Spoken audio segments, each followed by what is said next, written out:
We were in the backstage area. Before the show began, they were meeting backstage in some capacity. Everyone was mad at Chevy and the Jane Curtins because they were being a bit too controlling. God damn it, he knows. It would seem like a dream job to be on Saturday Night Live. However, it can be a complete nightmare behind the scenes. Not all of the cast members just clashed. They hated one another.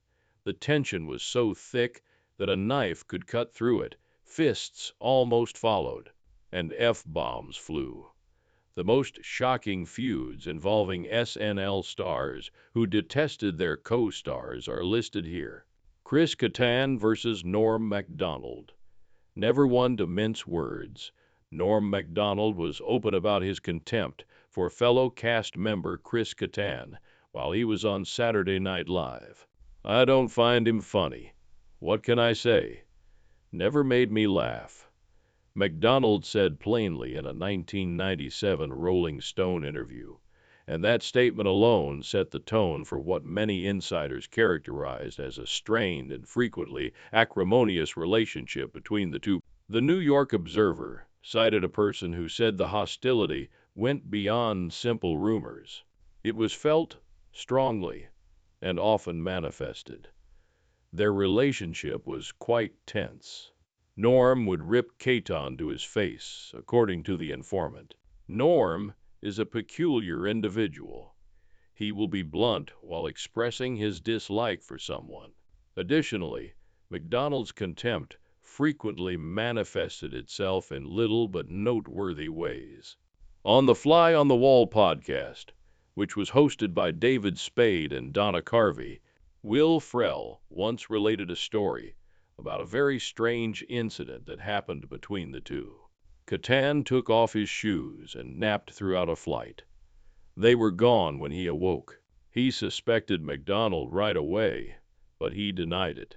Months later, however, as the two kept hurling passive-aggressive insults at each other, Macdonald voluntarily admitted, "Oh, one more thing. I did take your shoes. I threw them in the trash can." Despite the obvious conflict, Kattan later attempted to change the story, according to Spade, who also worked with both men. He used to give Kattan so much sick. Years before Macdonald's death in 2021, he rejected the idea of a genuine quarrel in a tweet from 2015. "Norm'd sick is one of the funniest guys I know," he stated. The point of our SNL feud was humorous, and it was always satirical. Behind the scenes, however, those who saw it were more aware. Two quite distinct comedy senses clashed. Norm is brutally honest and deadpan. Kattan, flashy and physical. Furthermore, the tension was once quite palpable, even though time may have dulled the edges in public. Adam Sandler versus Janine Goff. Tension, loneliness, and public criticism characterized Janine Goff's 1994 Saturday Night Live stay from the beginning. GOP had already damaged relationships by publicly criticizing the show in interviews before she even joined the group. She is renowned for calling Saturday Night Live unwatchable and dismissing Adam Sandler's humor as juvenile. Several cast members expressed skepticism and animosity upon her arrival on set, indicating that her remarks were not ignored. Later, GOP would compare her experience on the show to going through a fraternity hazing. She characterized the culture behind the scenes as harsh and cruel in an eye-opening story in New York Magazine. "It's challenging. It wears you down," she said. Goff's buddy painted an even more depressing picture, saying she was emotionally broken. "She's absolutely destroyed as a person. The show has beaten the sock out of her," remarked a pal. There were particularly chilly tensions with Adam Sandler. Sandler allegedly refused to talk to her at all because he was deeply insulted by her previous criticisms. He didn't speak to her to make amends when he did. She was going to receive a severe scolding for her remarks. GOP also had issues with the actual production process. Instead of depending on SNL's conventional card system, she chose to commit her lines to memory in an effort to provide a more genuine performance. Producer Al Franken took offense at this and became irate when she faltered during a line read. According to one insider, Al went show, flipped through the Fing cue cards, Mike Myers versus Dana Carvey. Thanks to their immensely successful Wayne's World skits, Mike Myers and Dana Carvey became one of Saturday Night Live's most recognizable pairs. Wayne Campbell, their lackadaisical metalhead avatars, and G. Algar connected with viewers, resulting in two successful films as well as recurrent sketches on Saturday Night Live. However, their paths took radically different turns as both comedians pursued solo careers as Wayne's World success started to wane. Myers reached new heights with the Austin Powers franchise, whereas Carvey found it difficult to establish himself in the movie industry. With Myers portraying a number of characters, including the hip British secret agent and his colorful adversary, Dr. Evil, the amusing spy parody became an international sensation. The two former collaborators allegedly became estranged because of that later character. Carvey discussed the tension that had been subtly building for years during an interview on The Howard Stern Show in 2016. He said that Dr. Evil looked a lot like his own long-held impression of SNL founder Lorne Michaels, especially the way he put his pinky finger to his mouth, which is a minor but noticeable affectation. I kind of gave a H when I watched Mike do it. Carvey said that because it's so precise, it's a really humorous affectation. Carvey made it apparent that he was taken by surprise, not maliciously, but because he had cultivated and perfected the affectation. He did concede, however, that the two had never been a legitimate comedy duo in the conventional sense. Carvey clarified, "We were never intended to be a comedy team. I was just asked into the drawing by Mike. However, I am truly appreciative that he did." Years of silence and professional friction later led to the two's reconciliation. Their reunion in 2021 as Wayne and G for a sentimental Super Bowl ad signified that they had moved past their past. In the end, what had threatened to separate two SNL icons had only become a minor detail in their entwined careers. Chris Kattan versus Will Ferrell. On Saturday Night Live, Will Ferrell and Chris Kattan were a dynamic comedy team. They were most well known for their regular routine in which they played two head-bobbling, naive club guys who danced endlessly to Hathaway's What Is Love. Their characters were so well liked that they were extended into the Budabai Brothers for the full-length movie A Night at the Roxbury, which came out in 1998 and tried to capture the ridiculous joy of the sketch on the big screen. Behind the scenes, however, their collaboration was disintegrating, partly because of a personal dispute that permanently damaged their friendship.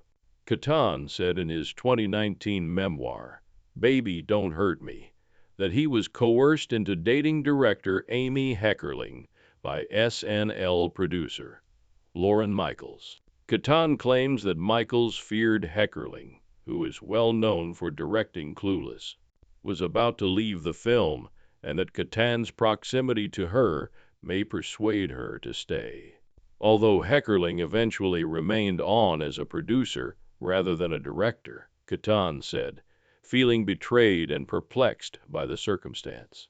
But it was Ferrell who caused the actual fallout. Kattan claimed that once Roxbury wrapped, he frequently sought out to Ferrell but received no response. Kattan finally confronted him when they were reunited on the set of Saturday Night Live during the 23rd season of the show. It was a direct answer from Ferrell, Kattan said. I received all of your messages, but since I didn't want to speak with you, I didn't return your call. I no longer wish to be your friend."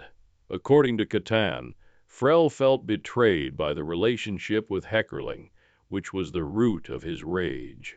The veracity of Kattan's account was quickly questioned, though. Even Heckerling denied the allegations, telling the Daily Beast, "He's a nut. I don't even want to know or hear the dumb suck he came up with." Her daughter Molly acknowledged a brief relationship in a since-deleted tweet, but insisted it occurred after filming had begun. John Belushi versus Chevy Chase. Despite being on Saturday Night Live's original Dream Team in 1975, the rivalry between Chevy Chase and John Belushi had already begun years earlier, as both comedians had developed their craft in the National Lampoon's off-Broadway hit Lemmings, a counterculture parody of Woodstock that featured the up-and-coming talents of sketch comedy. The tension between Chase and Belushi was evident even at that time, according to Doug Hill and Jeff Weinerdrad's Saturday Night, a backstage history of Saturday Night Live, in which Chase allegedly made crude jokes about teaching Belushi proper eating habits or shaving his back to make him look presentable for television viewers. Their long simmering animosity only grew stronger when SNL debuted, with Chase becoming the show's breakout star, largely because of his Weekend Update segment and his trademark pratfalls as President Ford. What Belushi perceived as humor was actually condescension, and the enmity was born. "I go where I'm kicked," Belushi reportedly complained, bitter that he was being thrown scraps, while Chase was given prime sketches and plenty of screen time. His meteoric rise came with a huge ego, which the rest of the cast, especially Belushi, didn't like. The rivalry reached its climax when Chase abruptly left the show during its second season to pursue a career in Hollywood. While the producers were devastated by the loss of their marquee name, Belushi was relieved that he would no longer have to take center stage. "They throw me bones that dogs wouldn't chew on. Dogs wouldn't." Sadly, his success was cut short by his untimely death in 1982, but his legacy is as vivid as the feud that once fueled it. Chevy Chase versus Bill Murray. After leaving Saturday Night Live during its second season, Chevy Chase shot to movie stardom with hits like Foul Play and Caddyshack. He went on to headline hit films like Animal House and The Blues Brothers, proving he didn't need SNL or Chevy Chase to become a legend.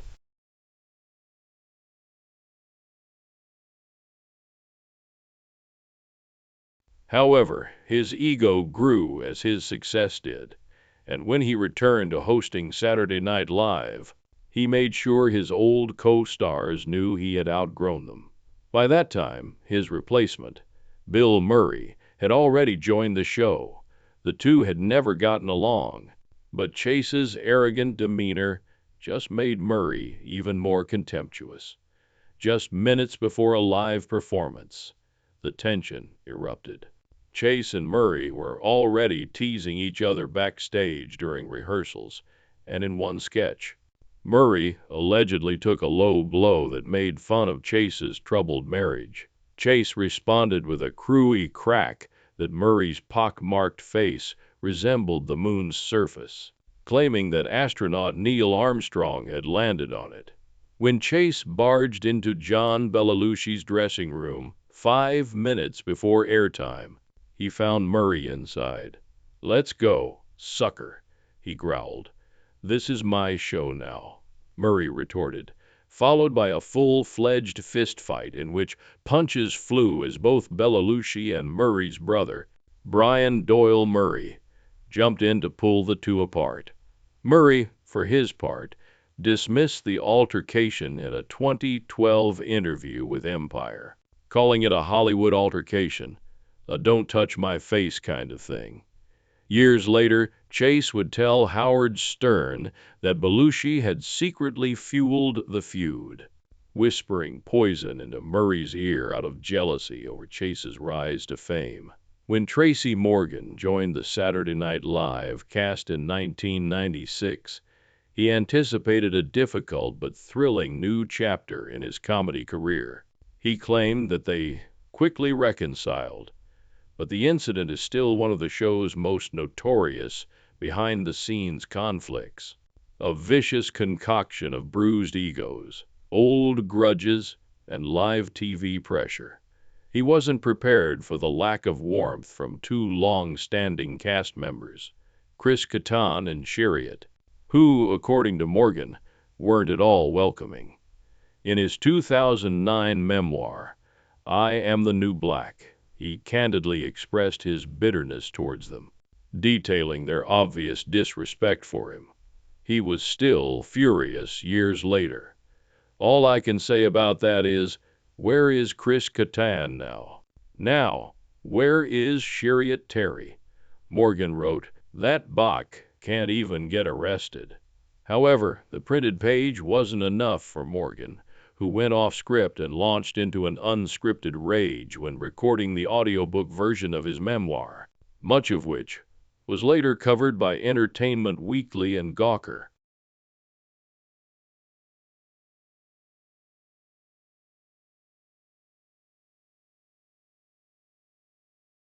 He said, they never going to host Saturday Night Live, obviously enjoying their exclusion from the show's esteemed alumni circuit. They never treated me well. Morgan didn't elaborate on the specifics of what Kattan and Otter were accused of doing to him, but it was evident from the bitterness in his voice that the trauma had never completely healed. The moment was notable not only for its sheer candor, but also for how sharply it contrasted with the close-knit image often associated with SNL's cast.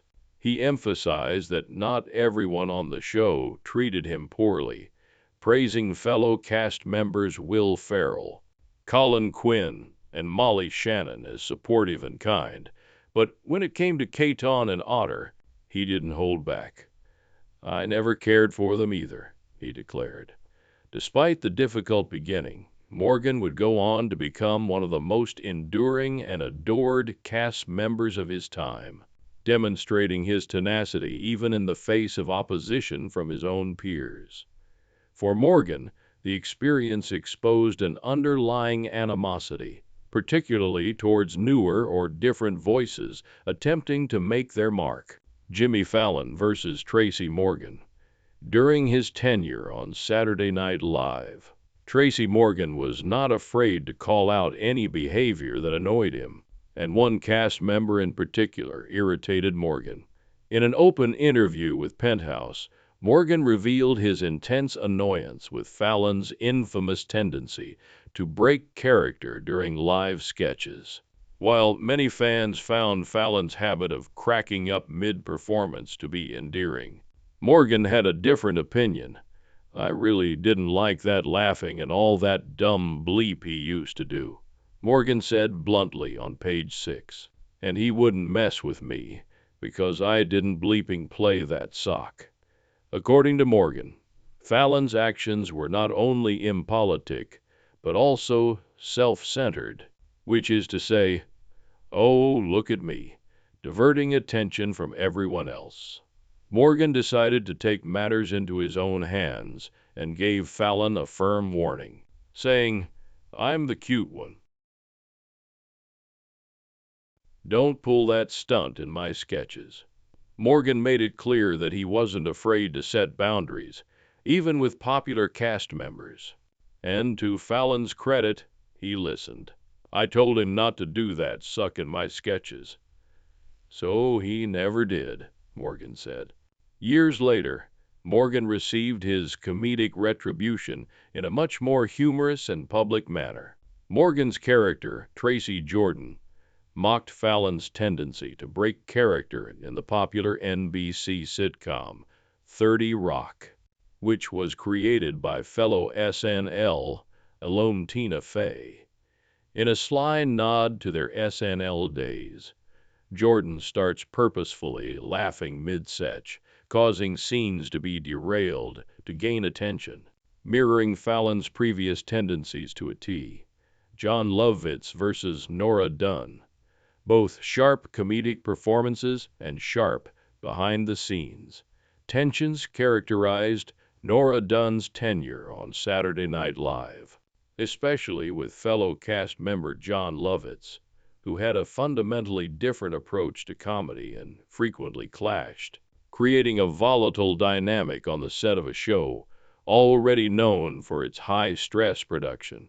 Dunn, who came from a theater background and valued structure and preparation, called their relationship a love-hate at a 2015 interview with Salon, recognizing the dysfunction that simmered just beneath the surface. Lovitz thrived in chaos, often improvising or derailing her rehearsals, much to Dunn's annoyance. The professional tension between them reached a breaking point during one of the most contentious moments in SNL history, when Dunn made headlines for boycotting an episode hosted by comedian Andrew Dice Clay in 1990, citing his brand of humor as sexist, homophobic, and degrading. "So I would get very irritated with John, and we'd have arguments," she recalled bluntly. Not everyone agreed with her decision, which some saw as brave and principled. Lovitz, for example, claimed on ABC's SNL podcast that Dunn's decision was motivated more by attention than by morality, saying, "She caused a lot of trouble, and she was very hard to get along with, and that SNL had already decided not to bring her back for the next season." When Dunn returned to the studio the following week for the season finale, the atmosphere was downright icy, he said, because Dunn's boycott was just a publicity stunt that put the rest of the cast in an awkward position because none of them joined her in the boycott, making them appear complicit or worse, indifferent. Whether one views Dunn's actions as brave or self-serving, her turbulent exit solidified her as one of the most divisive figures in SNL history, and her feud with Lovitz continues to stand as a lasting example of how creative differences can turn into personal animosity. "Everyone was like, they just wouldn't speak to her," Lovitz recalled. That episode would be her last. Victoria Jackson versus everyone. During her 6 seasons on Saturday Night Live, Victoria Jackson gained notoriety for her eccentric, off-the-beaten-path style, which included impromptu ukulele songs, a childlike, high-pitched voice, and unexpected gymnastic handstands during sketches. However, her tenure was far from harmonious behind the scenes. "I couldn't work with her because we weren't on the same page ever," castmate Nora Dunn said bluntly in an interview with Salon, revealing that she and Jackson never bonded, either personally or professionally. "We weren't even in the same book. We happened to be on the same show. She and Nora were very mean to me for the whole time we were there," Jackson said on the Wasn't That Special podcast, implying that jealousy may have been a factor. Jackson also claimed that Dunn and fellow cast member Jan Hooks were openly hostile towards her. Jackson believed her co-stars were upset about her increasing prominence outside of Saturday Night Live at the time, because she was obtaining tiny film roles. However, the deeper rift might have been caused by Jackson's deeply conservative religious beliefs, which she did not keep to herself. She frequently evangelized to her co-stars, believing it was her duty to lead them to salvation, and she recalls feeling divinely compelled to share her faith with the rest of the cast.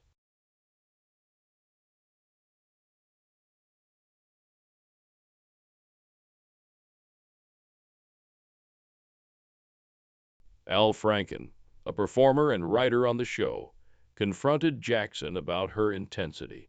But Jackson's response only widened the gulf. In an interview with SF Weekly, she recalled telling Franken, "Maybe I'm overcompensating because everybody here is dying and going to hell, and I'm supposed to tell them about Jesus." One Christmas, she even gave the entire cast audiobook versions of the Bible, gifts that were promptly returned. Jane Curtin versus John Belushi. Behind John Belushi's legendary status on Saturday Night Live, there was a troubling attitude that didn't sit well with his female co-stars. Jackson's polarizing behavior and unwavering convictions made her a unique figure on SNL, but she also remained largely isolated during her time there. She claimed that Franken never spoke to her again after that. John absolutely didn't like being in sketches with women. Jane Curtin, who co-starred with him in the early days of Saturday Night Live, told The Ringer, exposing a pervasive sexism that was difficult to overlook behind the scenes. Lorne Michaels, the show's creator, confirmed this behavior, revealing that Belushi had two hard and fast rules, Curtin said. He refused to dress in drag, though he finally breached the rule to make fun of Elizabeth Taylor, and he would not be featured in sketches created by women. However, Belushi allegedly had a propensity of undermining skits written by women. In order to stop the momentum of female written material before it had a chance to air, Curtin said he would purposefully give flat, uninterested performances during table reads. They were trying to disprove John's claim that women aren't funny at all. Later, on the Oprah Winfrey Show, she reiterated. Curtin went further in his remarks on Watch What Happens Live, indicating that Belushi wasn't the only one who shared his opinions. There were those individuals who firmly felt that women had no business being present. She made reference to the misogynistic mentality that pervaded those early years of Saturday Night Live once more. They didn't think women were naturally humorous. Judy Belushi Pisano, Belushi's widow, provided a more complex perspective, though. She emphasized that his views were more a reflection of the time period he came from, and less personal hostility during a panel discussing the 2020 documentary Belushi. She acknowledged that he had such systematic sexism, but maintained that his true nature was one of support for women. She stated John was generally quite excellent with ladies. "Sometimes I believe John was a women's liberator before I was, despite what you may hear." One of the more unsettling realities of SNL's early years is the inconsistency between Belushi's on-screen genius and off-screen conduct. Charles Rocket against Eddie Murphy and Joe Piscopo. The show was in disarray when Saturday Night Live made a comeback for its 1980 season. Lorne Michaels, the creator, had left along with the original ensemble. The legendary not ready for prime-time players. To start a new era, producer Gene Domanian was called in to replace them. However, the season was characterized by disarray, poor viewership, and a cast that found it difficult to live up to the illustrious reputations that preceded them. Charles Rocket was in the middle of the storm. Tall, self-assured, and camera-ready, Rocket had the appearance of a starring man. NBC swiftly established him as the next Chevy Chase, even giving him the coveted job of Weekend Update anchor. However, Rocket did not connect, whereas Chase had been a breakout star in SNL's first season with ease. Audiences were unimpressed by his cocky demeanor and strained speech. Rocket was supposed to be the show's golden kid, but Eddie Murphy and Joe Piscopo, both 19 years old and incredibly charismatic and unique, swiftly took center stage. Even if the content was poor, Piscopo would later remark in Saturday Night, a backstage history of Saturday Night Live that Rocket and other cast members thought that just by appearing on the show, they would automatically become famous. Acknowledging the mediocrity, Murphy and Piscopo started to separate themselves from the rest of the cast by developing their own humorous persona. Sharper and funnier, their routines quickly became the sole reason viewers kept watching. When Rocket claimed that Piscopo's weekend report section was receiving more laughs than his, the internal conflict reached a breaking point. A heated altercation ensued.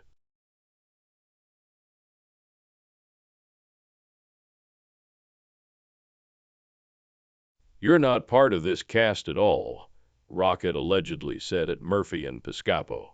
"You're one-dimensional," retorted Piscopo. Rocket was furious and threatened to tear Piscopo's throat. Soon after, Rocket was killed in a live comedy that mocked the shooting of President Reagan. Rocket dropped the uncensored F-bomb at the end of the clip. The consequences were immediate. Rocket was quickly dismissed, and NBC was had to apologize publicly. What should have been a season that produced stars instead turned into one of SNL's most notorious disasters. Meltdowns are more likely to be remembered than laughter. How do you feel about the disputes among the SNL cast? Please share your thoughts in the space provided below. We hope this video has been useful to you. If you enjoy it, remember to subscribe to the channel, share it, and give a like. I appreciate you viewing, and I hope to see you in the upcoming videos. Farewell.